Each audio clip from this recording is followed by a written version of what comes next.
Inspired by the last talker, I'm going to have a little song about internet porn.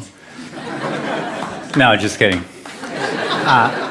The widespread use of internet porn is one of the fastest moving, most global experiments ever unconsciously conducted. Nearly every young guy with an internet access becomes an eager test subject. Canadian researcher Simon Lajeunesse found that most boys seek pornography by age 10, driven by a brain that is suddenly fascinated by sex. Now, users perceive internet porn as far more compelling than porn of the past. Why is that? Unending novelty. In this Australian experiment, it's not mere nudity, but novelty that gets arousal skyrocketing. Subjects watch 22 porn displays. See that spike? That's where the researchers switched to porn the guys hadn't seen before. What happened? Their erections and their brains fired up. Why all the excitement? Mother Nature likes to keep a male fertilizing willing females as long as any new ones are around. In that top line, the ram, he needs more and more time to mate with the same old ewe. But if you keep switching females, the bottom line, well, it's just not the same. He can get the job done in 2 minutes flat and keep going until he is utterly exhausted. This is known as the Coolidge effect. Without the Coolidge effect, there would be no internet porn.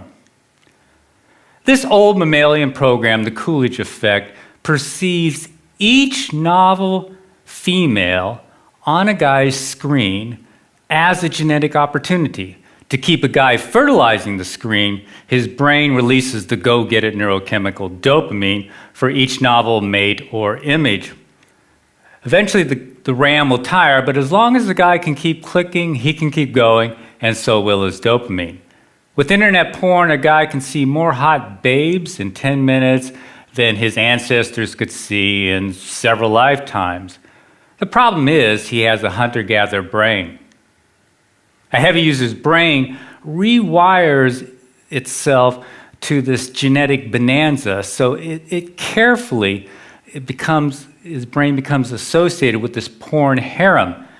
Such behaviors that are associated with this are being alone, voyeurism, clicking, searching, multiple tabs, fast-forwarding, constant novelty, shock, and surprise. As one young guy once asked, are we the first generation to masturbate left-handed? Now, real sex, in contrast, is courtship, touching, being touched, smells, pheromones, emotional connection, interaction with a real person. Now, what happens when our guy finally gets with a real mate? Well, researchers don't know much about the effects of internet porn for several reasons. In 2009, when Lajeunesse tried to study porn's impact, he couldn't find any college-age males who weren't using it.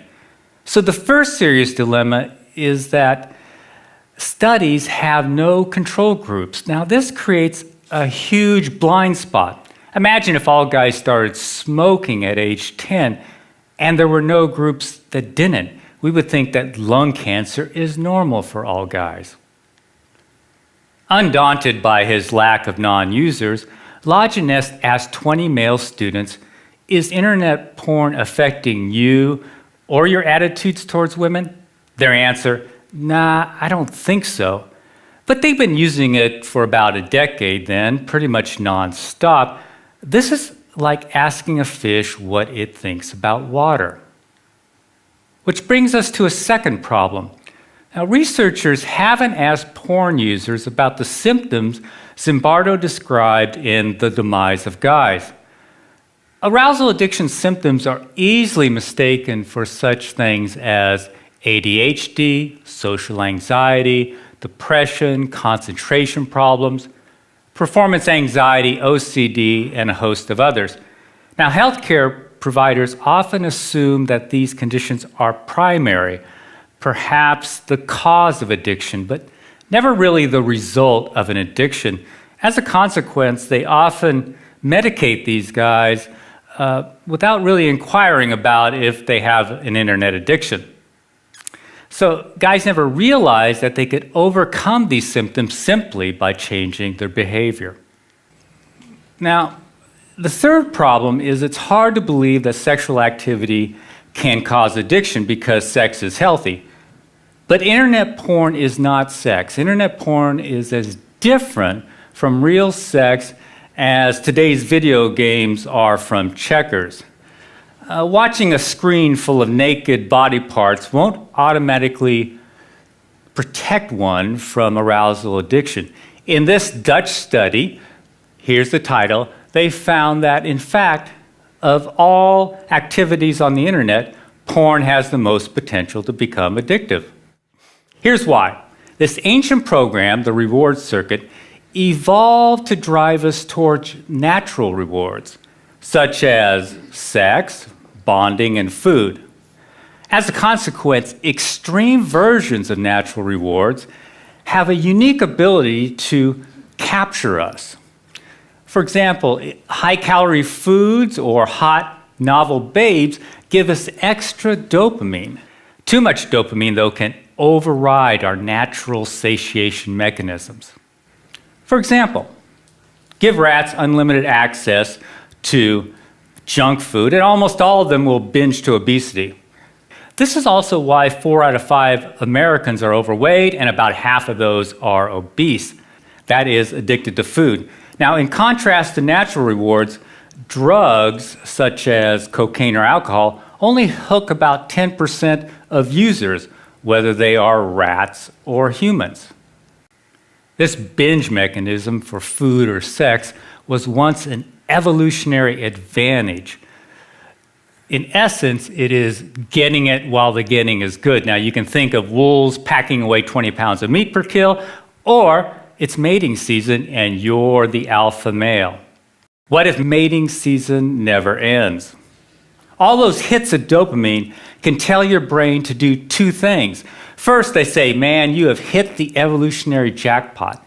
Second, they kick in a molecular switch called delta phos-B. I know it's a fancy word, but dopamine kicks in delta phos-B, and that starts to accumulate in the brain's reward circuit. Now, with excess chronic consumption of drugs or natural rewards, this buildup of delta phos-B starts to alter the brain and promotes a cycle of binging and craving. If the binging continues, the delta phos-B builds up and it can lead to brain changes seen in all addicts. So the dominoes are excess consumption, excess dopamine, delta phos-B, brain changes. One of the first changes is a numb pleasure response. It kicks in, and so everyday pleasures really don't satisfy a porn addict. At the same time, other physical changes in the brain make the brain hyperreactive to porn. Everything else in the porn user's life is sort of boring, but porn is super exciting.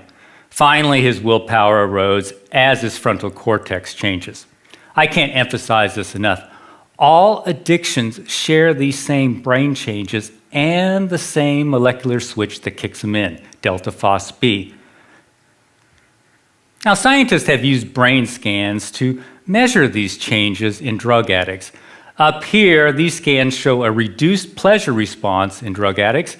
These and several other changes have also been seen in gambling addicts, food addicts, very recently in video game addicts, and now in internet addicts. I apologize for filling up this slide with brain studies. Just notice the dates, but I want you to know that they exist. So far, all brain research points in only one direction. Constant novelty at a click can cause addiction. Now, we know this because when scientists examined former internet addicts, they found that these brain changes were reversing themselves. Unfortunately, none of these studies isolate porn users, but they do include them. Here's the game changer. At last, we have a group of guys who are no longer using internet porn. That's right, heavy users are voluntarily giving it up by the thousands. These guys are the missing control group in the great porn experiment. They're showing experts what changing one single variable can do. I call it the resurrection of guys, as opposed to the demise of guys. Now, before I continue, you probably want to know why any porn-loving guy in his right mind would give it up. 2 words: erectile dysfunction. Internet porn is killing young men's sexual performance. Now, Zimbardo said young guys are flaming out with women.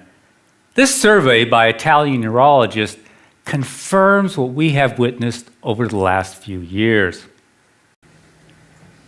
Now, sexual enhancement drugs often stop working for these guys if they ever did, because the problem isn't below the belt where Viagra works, nor is the problem really psychological. It's due to physical changes in the brain, those addiction-related changes. Their numb brains are sending weaker and weaker signals to their bananas.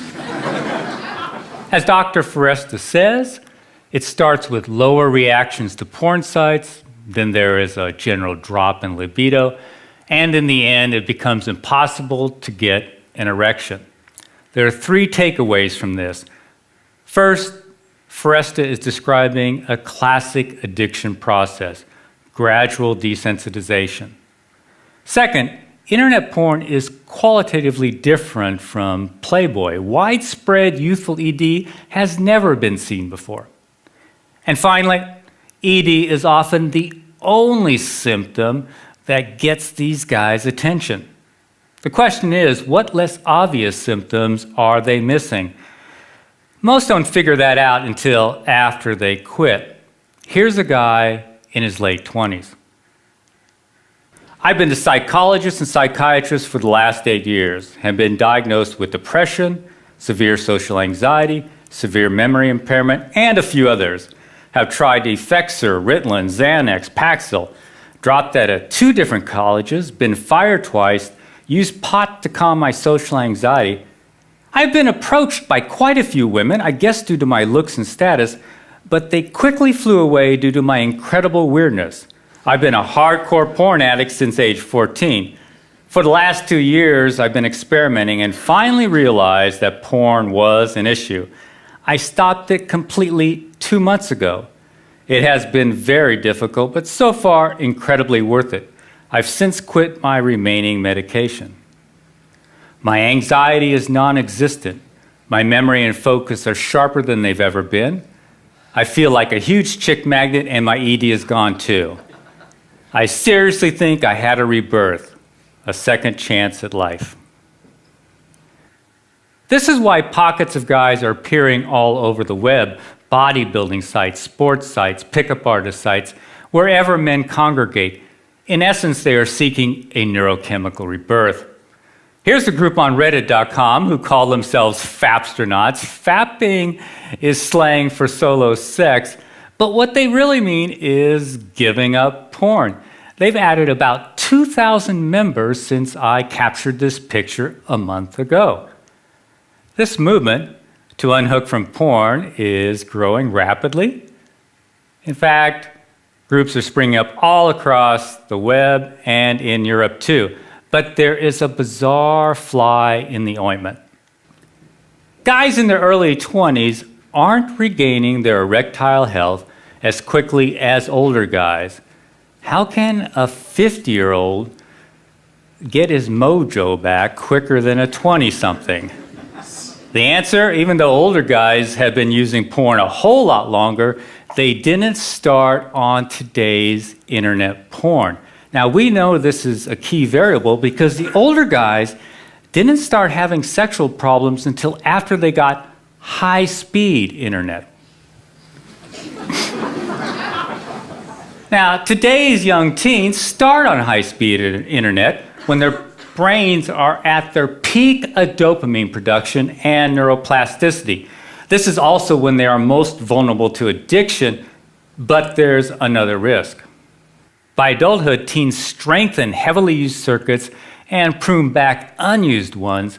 So by age 22 or so, a guy's sexual taste can be like deep ruts in his brain.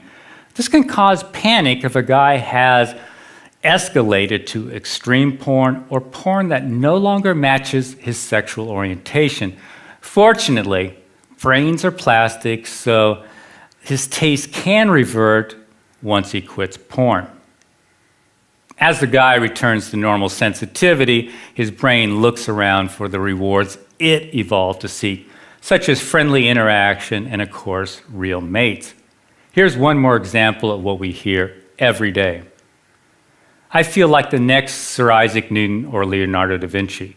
Since I quit a month ago, I've literally started a business, taken up piano, been studying French every day, been programming, drawing, writing, started managing my finances, and I have more awesome ideas than I know what to do with. My confidence is sky high. I already feel like I can talk to any girl. I'm the same guy who took 2.5 extra years to graduate from college because of procrastination and depression. I'll conclude with a wish.